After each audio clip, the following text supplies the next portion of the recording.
depend on the state, Pn strongly depends on the state. I omit this dependence from explicit notation because in all our lectures phi will be fixed.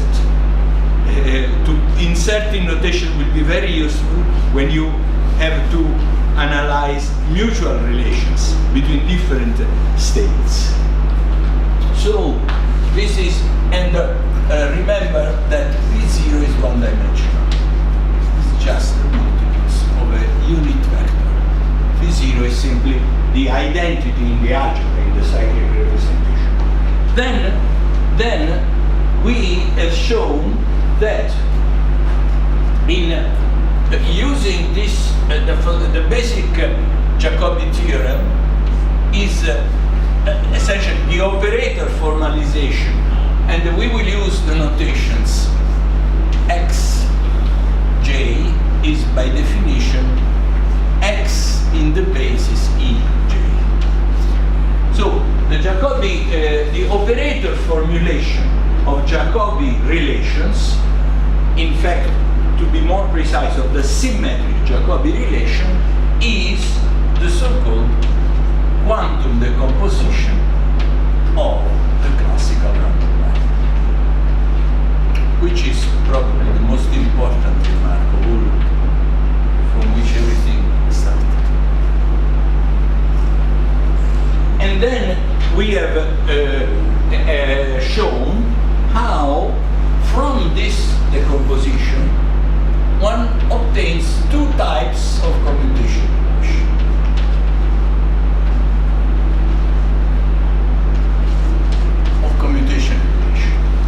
The type 1 coming from gradation preserving,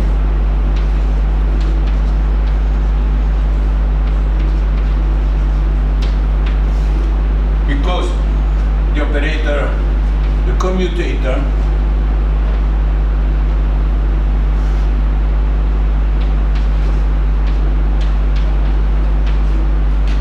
is a gradation preserving operator.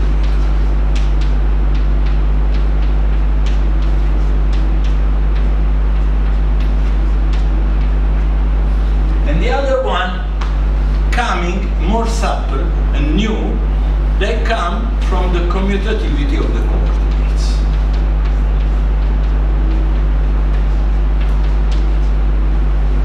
And we have shown last time that this commutation relation coming from the commutativity of the coordinates are exactly three, and precisely the commutation relation, which is the first one you just gave the definition.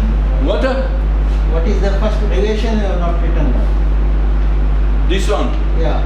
No. Well, this means that this is, well, in fact, not this, but separately, well, I can say, in fact, if you remember, commutation relation we obtained as a corollary from a deeper information, which is the multiplication table. So essentially, what we are writing is that the commutator is a matrix. So more precisely, if we restrict the commutator to the nth particle space, then we obtain a matrix. In fact, the difference of two matrices that we know, because we know A plus and A minus.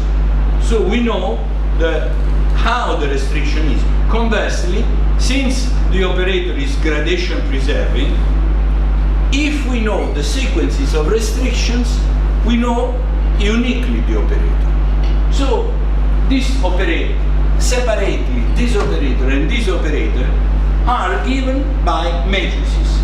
In the one-dimensional case, these are one-dimensional matrices, and so they are numbers, and we have shown how this relation generalized quantum mechanics.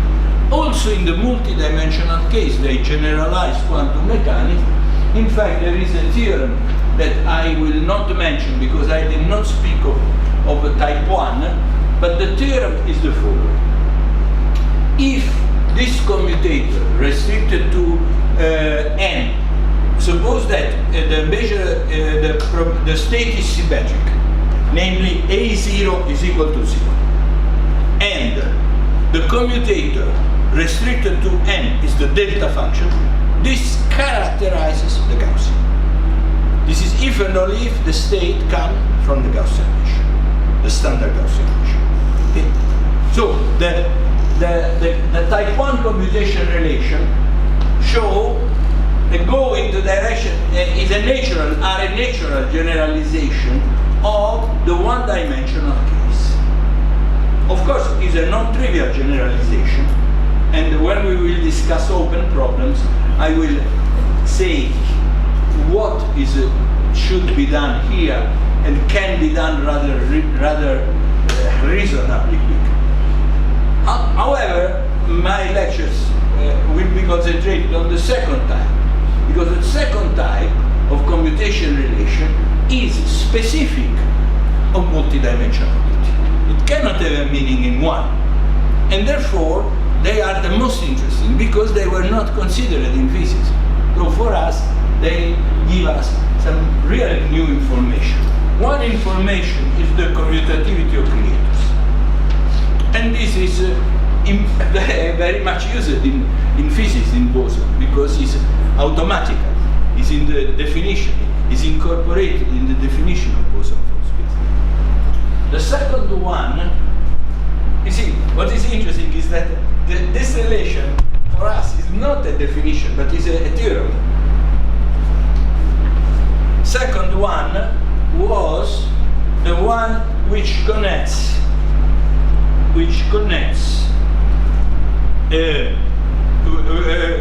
remember that this three commutation relation corresponds exactly to the three possibility for the commutator. Increase gradation by 2. Don't increase at all gradation preserving, decrease gradation by 1. And of course decrease by 2 and the adjoint of the zero commutation relation give additional, but they are consequences of this one. So these are the three independent commutation relations. And the second one is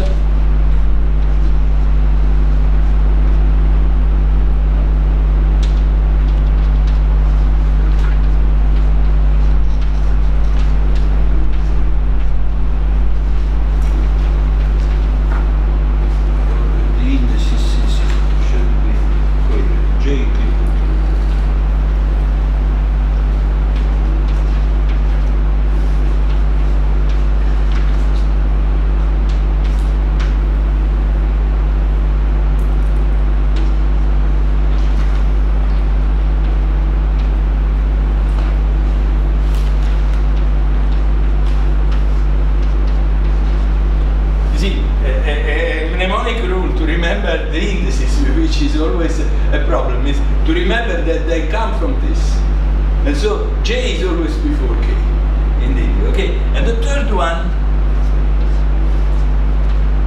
is the one which decreases by 1 and, or in our case, increases by 1, and this.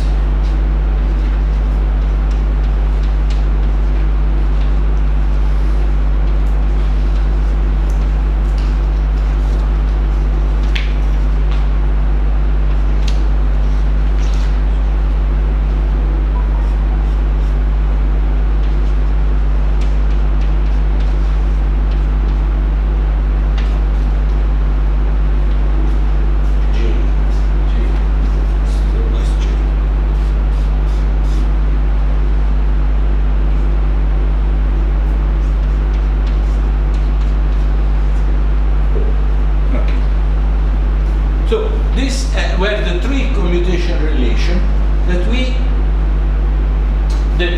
deduced. Now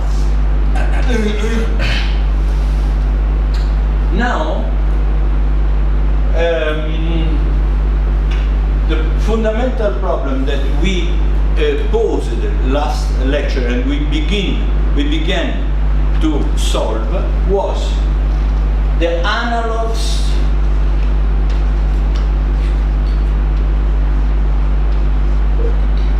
of the two Jacobi sequences.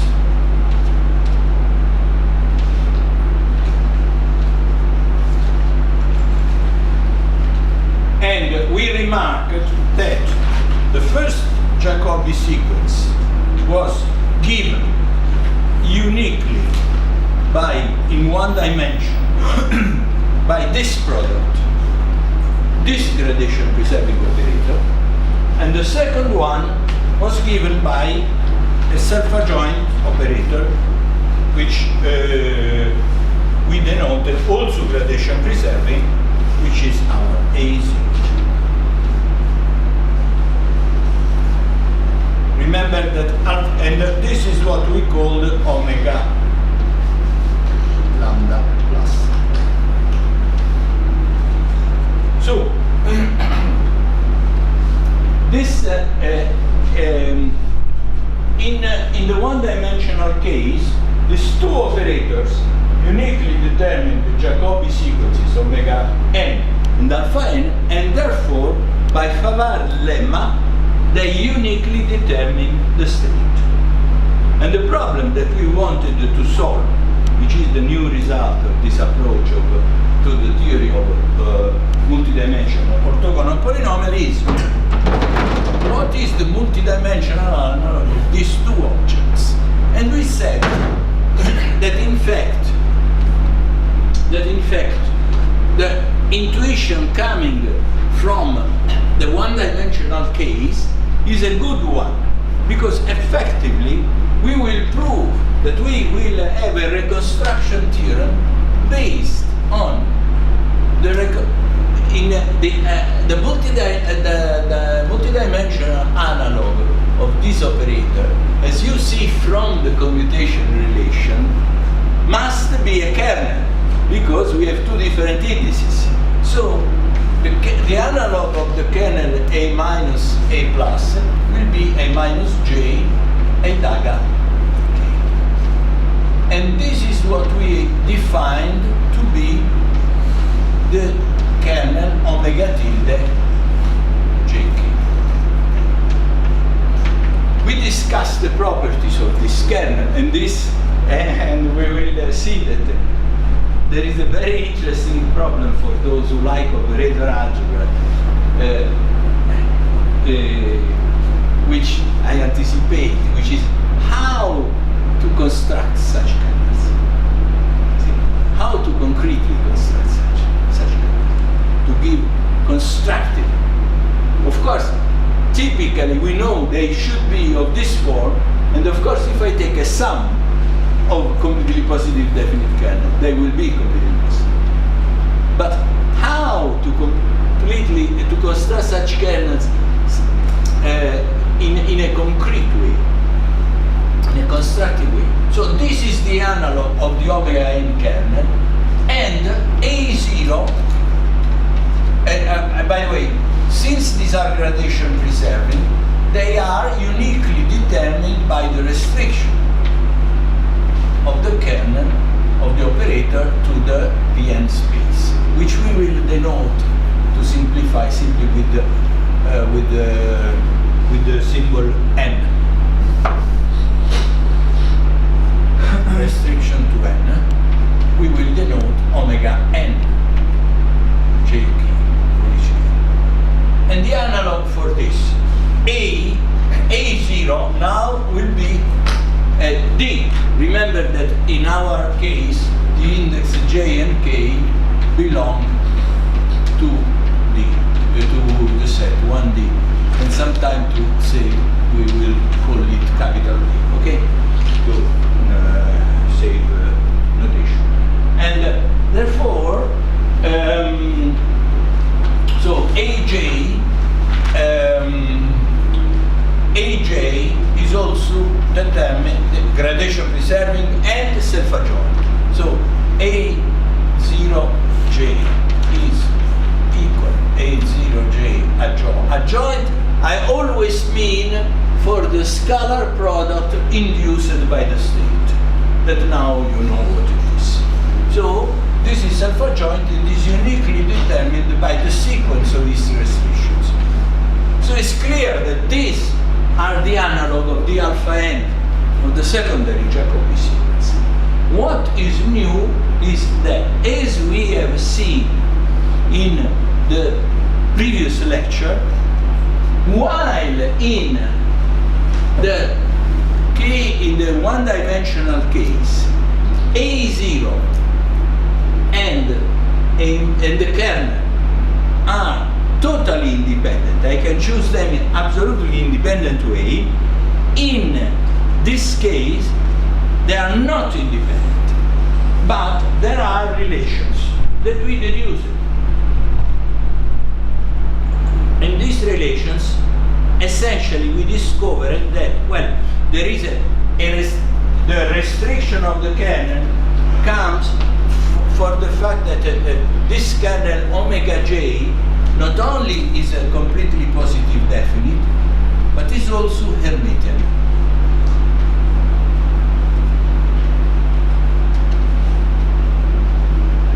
Hermitian means that essentially, if you look at this kernel as an operator, as a matrix with operator coefficients, this matrix is self-adjoint. Okay? So, okay, so there are the constraints of complete positivity of the kernel. In addition to these constraints, we proved that there are two additional important constraints. Namely, the fact that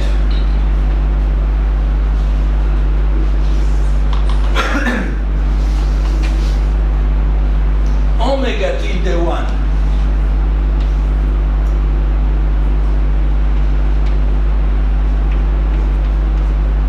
is a real valued matrix.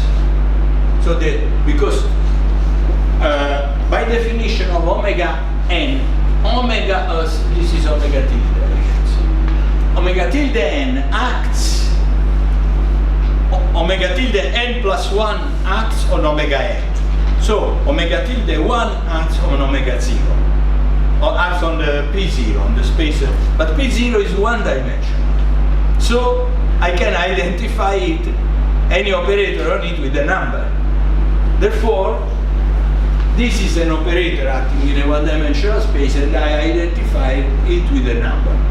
This is a real number. So Hermitianity in one-dimensional case means that the number is a real number, the Hermitianity condition. Okay? There is no imaginary number. While what is a completely positive kernel? What is a number? What is a completely positive kernel? I give the definition here.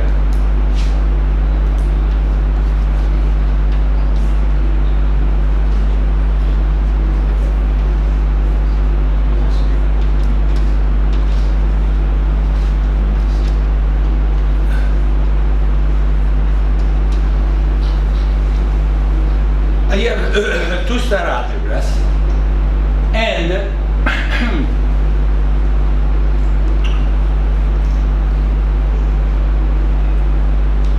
well, let us be a little bit. We can do everything in algebras, but let us do everything in a more concrete way, because otherwise we are now dealing with a very specific family of kernels. They are acting on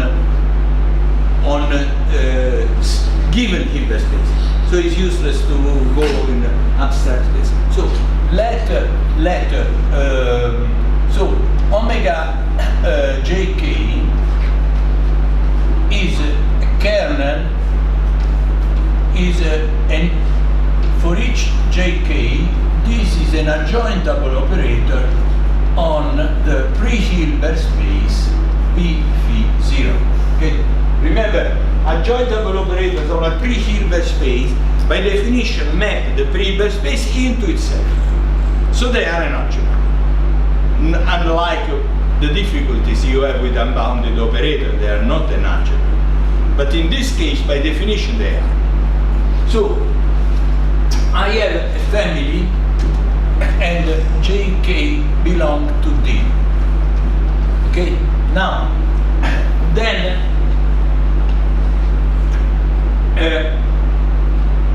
I say that the kernel, and let me call this omega, which is completely defined by the indices, like a matrix, okay? Now, I will say that omega is positive definite if for all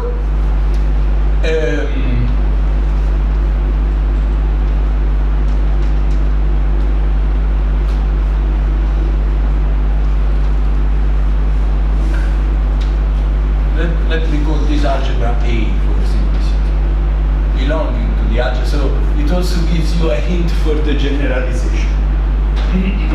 For all x1, xd belonging to A, this object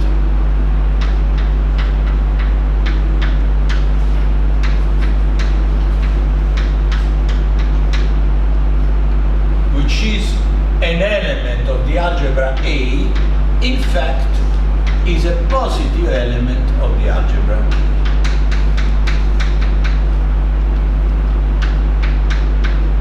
Okay? This is positive definite. It's called positive definite Hermitian. Positive definite Hermitian if omega jk star equal omega kj. So the usual self if there are numbers is a Hermitian matrix. Now, given the kernel omega, given the algebra A, I can define the tensor product with a matrix M, N,